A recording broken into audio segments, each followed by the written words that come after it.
এত বড় চরিত্রকে মহাভারতে ব্যাসদেব অমর হলেন দ্রৌপদীর চরিত্র লিখে, দ্রৌপদীর করুণ চোখের জল লিখে।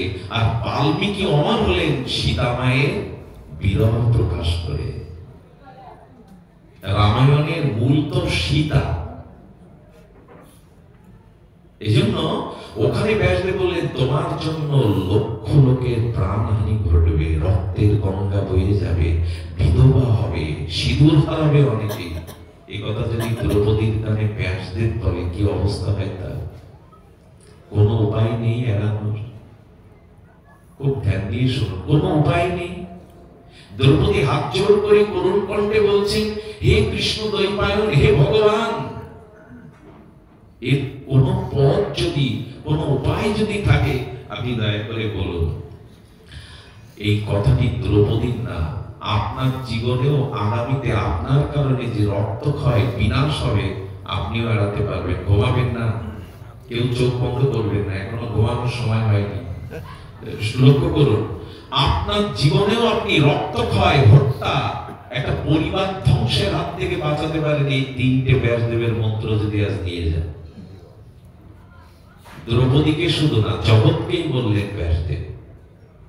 এই তিনটি মন্ত্র যদি আপনি নিয়ে যান, আপনার কারণে লোকক্ষয়, রক্তক্ষয়, বিনাশ, এই সম্ভাবনাগুলো আসবে। দ্রৌপদীকে সেদিন বলেছিলেন কাউকে অপমান করবে না। আপনি যদি মহাভারতের ইতিহাস খোঁজ করেন, দ্রৌপদীর এই তিনটে কারণেই কুরুক্ষেত্র বেঁধেছিল, কাউকে অপমান করবে না। মনে আছে আপনাদের? ইন্দ্রপ্রস্থে যেদিন দুর্যোধন যায়, ইন্দ্রপ্রস্থে, সেদিন শ্রী গোবিন্দ ইন্দ্রপ্রস্থটা নির্মাণ করেছিলেন এক বিচিত্র বৈচিত্র্য দিয়ে, বিশ্বকর্মাকে দিয়ে। তো সেখানে দুর্যোধন ইন্দ্রপ্রস্থের সৌন্দর্য থেকে, ঐশ্বর্য থেকে ও গেছে, গিয়ে যখন হাঁটছে, সামনে জলাধার, সামনে জলের জলাধার, কিন্তু দেখা যাচ্ছে স্থূল রাস্তা। এমন সুন্দর করে বিশ্বকর্মার নিখুঁত শৈল্পিক ভাবনা দিয়ে ভগবান করেছিলেন। দুর্যোধন রাস্তা মনে করে ওখানে জলের মধ্যে পড়ে হাবুডুবু খেল। দ্রৌপদী হেসে উঠে অপমান করেছিলেন, অন্ধ কি? এই একটা কথা হৃদয়ে আগুন চালিয়ে দিয়েছিল দুর্যোধনের। বলেছিলেন সমুচিত জবাব আমি দেব দুর্যোধন। কুরুক্ষেত্রের সূচনা এই দিন থেকে। কাউকে অপমান করবেন না, কাটার বীজ মূল্যে ফুল পাবেন না। কাউকে অপমান করলে প্রস্তুত থাকুন অপমানটা আপনার কাছে। এই ভেতরে কথা বলতে মা নিষেধ বলছেন, অপমানটা ফিরে আসবে। দ্বিতীয় কি বললেন? তোমাকে কেউ যদি অপমানও করে, এই তিনটে কারণ যদি নিয়ন্ত্রণ করতে পারো দ্রৌপদী, জগৎকে বলছেন ব্যাসদেব। কুরুক্ষেত্রে কি থেমেছে? কুরুক্ষেত্রের যুদ্ধ থেমেছে? কথা বলুন না। প্রতি ঘরে ঘরে এখন কুরুক্ষেত্র, সারা বিশ্ব এখন কুরুক্ষেত্র। কুরুক্ষেত্র থামেনি। কুরুক্ষেত্র প্রতীকী মাত্র। আমরা মহাভারতে দেখলাম ওইখানে প্রতীকটা চারিদিকে ছড়িয়ে পড়েছে। হাসপাতালেও বোম্পিং করে রোগী মারা হচ্ছে। বলুন তো, অশ্বত্থামা রাতের অন্ধকারে ঘুমন্ত দ্রৌপদীর 5 পুত্রকে গলা কেটে নিয়ে লোপাত দিল। আজ বন্ধ আছে শিশু হত্যা? ওদের কি অপরাধ? হাজার হাজার শিশুকে হত্যা করা হচ্ছে, হাসপাতালকে নষ্ট করা হচ্ছে। কুরুক্ষেত্র থেমেছে? আমাদের ঘরে কুরুক্ষেত্র থামেনি। ভাই ভাই তো দ্বন্দ্ব। কুরুক্ষেত্রের যুদ্ধ কি বাইরে কারো সাথে? নারী, সম্পত্তি, ভাই ভাই তো দ্বন্দ্ব। থেমেছে কোথায়? আকাশের মতো উঁচু কথা করে শুনবেন, কুরুক্ষেত্র থামাতে আমরা পারিনি। ভগবান কৃষ্ণ উপস্থিত, বিশ্বদেব আছেন, কুরুক্ষেত্র বাঁধল কেন? ভগবান থাকতেন। বলে আপনি যত বড়ই জ্ঞানী গুণী হন, বিষয়ের লোভ, তিনটে জিনিসের জীবনে কুরুক্ষেত্র বাদে: ধন, নারী আর লোভ। আজ পর্যন্ত কোর্ট কাছারিতে যত মামলা, তা বিষয় সংক্রান্ত এবং নারী সংক্রান্ত। পৃথিবীর প্রত্যেকটি কুরুক্ষেত্রের পিছনে লঙ্কা এখনকার যুদ্ধের পিছনে নারী, সম্পত্তি, না হয় লোভ। বারবার সতর্ক করা হয়েছে, গীতায় বলেছে এই তিনটে জিনিসই কুরুক্ষেত্র বাঁধিয়ে দেয়, আর সেটা ঘরেই বেশি বাঁধে।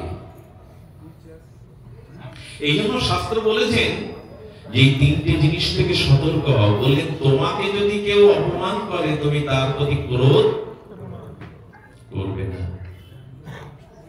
কি বলেছিল জানেন? চুল ধরার সাথে সাথে দ্রৌপদী বলেছিল আজ থেকে আর চুল বাঁধবো না।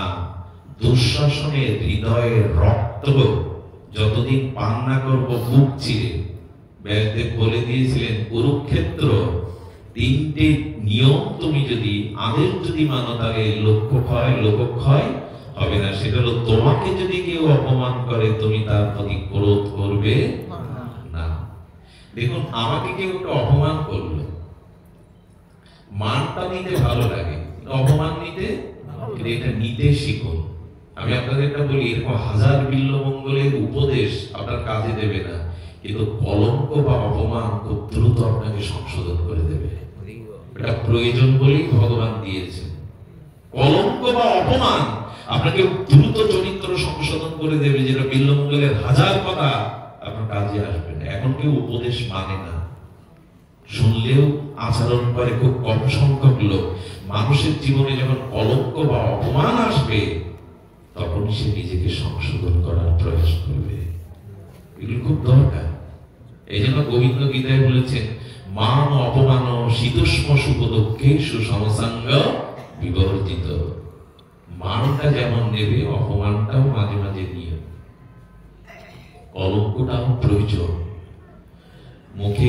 মুখে কালি লেগে থাকলে কেউ যদি বলে তোমার মুখে তো কালির দাগ, আমি তো মুছে নেই, তাকে প্রশংসা করি, তো আমার যদি কেউ কলঙ্ক অপমান ধরিয়ে দেয় তো রাখবেন কেন? কেউ যদি অপমান করে দেখবেন আপনিও তাকে অপমান করলেন, এটার ফলটা কি হলো খুব ধ্যান দিয়ে শুনতে হবে। ফল কি হলো জানেন? ও অপমান করলে আপনার হৃদয়ে অপমানের একটা তাপ বা যন্ত্রণা অনুভব করলেন, আপনি বলার পরে কি হলো জানেন? আরো তাপটা বৃদ্ধি পেয়ে গেল, এবং ওই অপমানের কথাটা 10 বছরেও আপনি ভুলতে মনের মধ্যে বইই বেড়াতে হবে। আর চিত্তে যদি এরকম চপলতা থাকে, ঈর্ষা থাকে, আগুন জ্বলে, আপনি ব্যক্তি জীবনেও শান্তি, ওর ওই একটা কারণে আপনি ঘরে অশান্তি পাবেন। আমি একবার এক কাপড়ের গলি দিয়ে যাচ্ছি, কোন গলি দিয়ে? কাপড় বিক্রেতার গলি। এক খরিদ্দারের উপর রাগ হয়ে গেছে, 10-20টা শাড়ি দেখিয়ে বেচতে পারেনি, বইয়ের সাথে ঝগড়া করে এসছো বাড়ি, এরকম বলে না অনেকে। তার মানে ও জেনে গেছে, ওর মুড দেখে মেজাজ দেখে বাড়িতে আজকে বানিয়ে এসছে। কারো অপমান যদি সহ্য না করতে পারেন, ওই অপমানটা আপনার হৃদয়কে জ্বালাবে শুধু নয়, 10-20 বছর ধরেও তাপ আপনার অন্য কেউ জ্বালাবে। দ্রৌপদীকে বললেন কেউ যদি অপমান করে তবে তার প্রতি ক্রোধ করো না, যদি কুরুক্ষেত্র থামাতে চাও। কথাগুলো শুধু কি দ্রৌপদী? কার কথাগুলি? আমাদের কৃষ্ণ দৈবান বেদব্যাস বলে গেলেন। আর কি বললেন? কেউ যদি অপমান করে তাহলে ক্রোধ হলে, কেউ যদি তোমাকে অপমান করে, আচ্ছা এরকম অতটা আমাদের ধৈর্য নেই যে কেউ অপমান করলে আমি ক্রোধ করব না। ভালো করে শোনো, কেউ আমাকে অপমান করলে আমি ওরকম ধৈর্যশীল হয়ে পারিনি, ধৈর্যশীল আছে আমিও ক্রোধ করব না। কিন্তু খুব মূল্যবান, অনেকের ঘুম আসছে, কেন আসবে? জেগে থাকুন, একদিন তো ঘুমাবে, না ঘুমায় না, সেদিন কেউ ডাকবে না, সেদিন আর পাশ পেয়েও শুতে পারবেন না।